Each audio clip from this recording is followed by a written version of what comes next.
नमस्कार बच्चों, मेरा नाम है सोनू सागर और मैथमेटिक्स ज्ञान में आपका बहुत बहुत स्वागत है। आज के इस वीडियो में हम गुणनखंड विधि से कैसे हम द्विघात समीकरण को हल करते हैं उसके बारे में सीखने वाले हैं। तो प्लीज वीडियो में अंत तक बने रहिएगा, आपको बहुत कुछ सीखने को मिलेगा। तो सबसे पहले देखिए, आपके सामने प्रश्न है। आपको ये जो द्विघात समीकरण दिख रहा है इसे आपको गुणनखंड विधि से हल करना है। तो कैसे करेंगे, आइए अब हम उसे सीखते हैं वन बाई वन। आपके सामने पहला प्रश्न है, आपको x square plus 5x plus 6 is equal to 0 जो कि एक द्विघात समीकरण है, इसे आपको गुणनखंड विधि से हल करना है। इसका मतलब आपको x की वैल्यू को यहाँ पर निकालना है। तो कैसे निकालेंगे, सबसे पहले आपको एक बात ध्यान रखना है, जब भी आपको ऐसा कोई समीकरण दिखे उसे आपको कोई नाम दे देना चाहिए। तो एक काम करते हैं, इसे हम नाम दे देते हैं समीकरण 1। ऐसे ही आप इसे कोई भी नाम दे सकते हैं। मैंने इसे समीकरण 1 नाम दे दिया है, ठीक है। अब आपको सेकेंड स्टेप में क्या करना है, जब भी आपको गुणनखंड का प्रश्न मिले तो गुणनखंड का सिंपल अर्थ यही है कि इसका ये जो समीकरण है, ठीक है, जो भी समीकरण दिया होगा ना, उसके आपको बीच वाला जो पार्ट होगा उसे आपको दो भागों में तोड़ना होता है, ठीक है। तो देखिए यहाँ पर इसका जो मध्य पद है या फिर जो बीच वाला हिस्सा है, देखिए बीच वाला हिस्सा यहाँ पर क्या है, 5x है, ठीक है। तो ये जो 5x दिख रहा है ना, इसे आपको दो भागों में तोड़ना है, ठीक है। अगर हम इसके दो भागों में तोड़ लेंगे ना तो हमारा समीकरण आसानी से हल हो जाएगा। तो कैसे हल करेंगे, देखिए आपको कुछ नहीं करना है, ये जो 5x दिख रहा है ना, इसे आपको ऐसे तोड़ना है कि नहीं, ऐसे दो संख्याओं में तोड़ना है जिनको जोड़ने पे आपको 5x मिले, ठीक है। और उन्हीं दो संख्याओं को अगर मैं गुणा करता हूं तो मुझे 6 मिले, ठीक है। मतलब यहां पर सिंपल अर्थ में ये बोलना चाह रहा हूं, अगर ये जो 5x है, इस 5x को अगर मैं 2 और 3 में तोड़ता हूं, ठीक है, 2 और 3 में तोड़ता हूं, तो ध्यान से देखिए बच्चों, यहां पर क्या होगा, अगर मैं 2 और 3 को जोड़ता हूं तो मुझे क्या मिलेगा, 5 मिलेगा, ठीक है।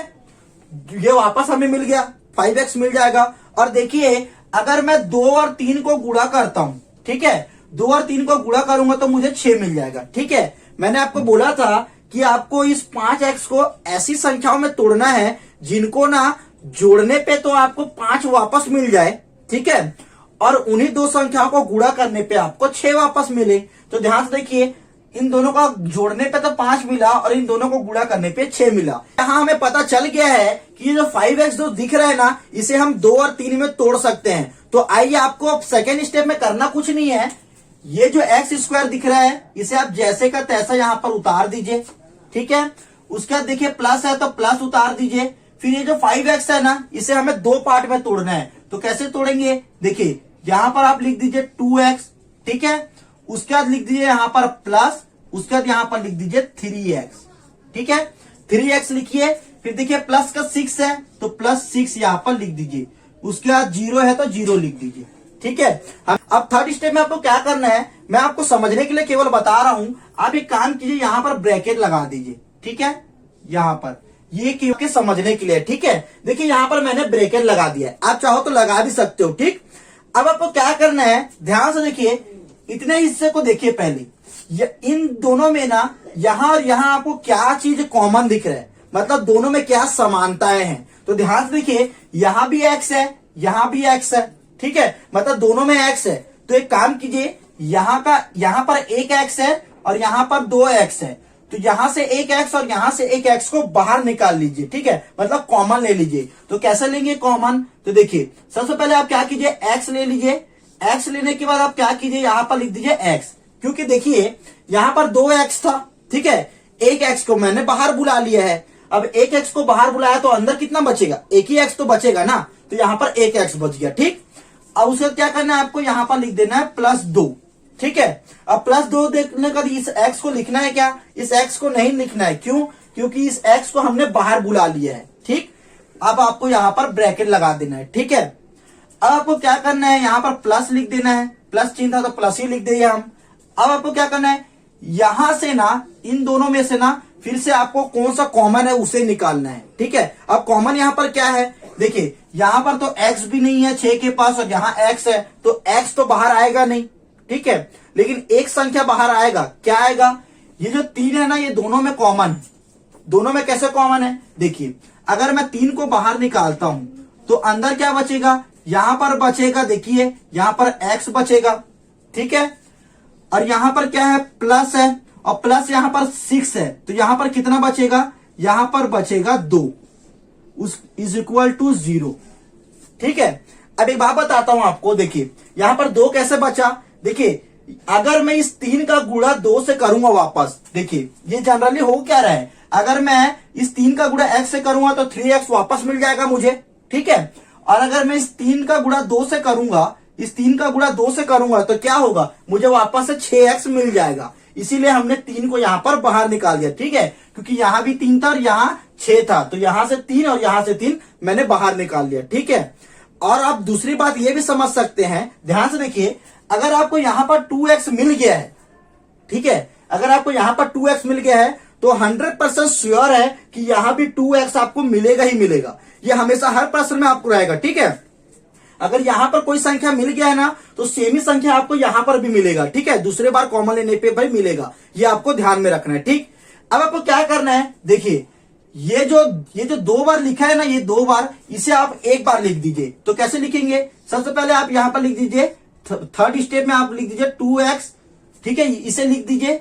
अब आपको क्या करना है, यहां का x और यहां का प्लस 3x, इसे आप लिख दीजिए, तो कैसे लिखेंगे, देखिए यहां का x लिख दिया मैंने, और यहां पर प्लस था तो प्लस लिख दिया, फिर 3 है तो 3 लिख दिया, ठीक है, उसके बाद यहां पर मैंने 0 लिख दिया, ठीक।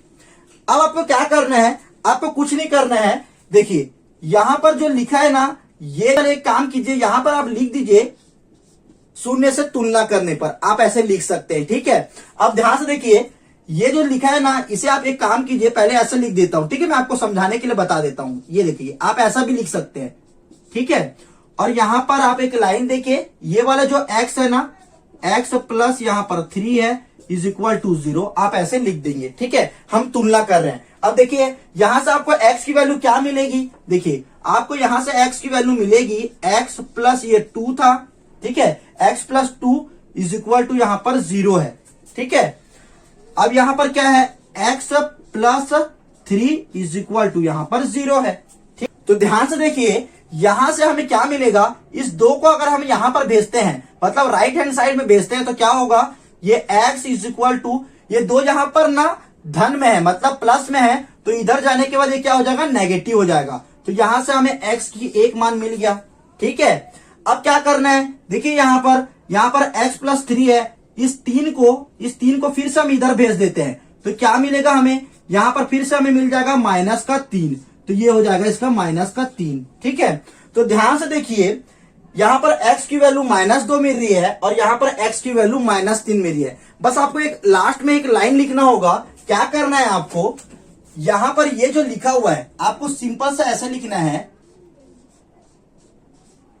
समीकरण है, तो देखिए बस आपको लास्ट में एक ही लाइन लिखना है, समीकरण x² प्लस 5x, जो कि ये समीकरण है, इज इक्वल टू 0 का हल -2 और 3 है, ठीक है, मतलब x की वैल्यू हमें क्या मिला है, -2 और ये 3, ठीक है। इसे ही आप क्या कहते हैं दोस्तों, ये जो x की वैल्यू मिली है ना, इसे हम मूल भी कहते हैं, ये बात आपको ध्यान में रखना है, ठीक है।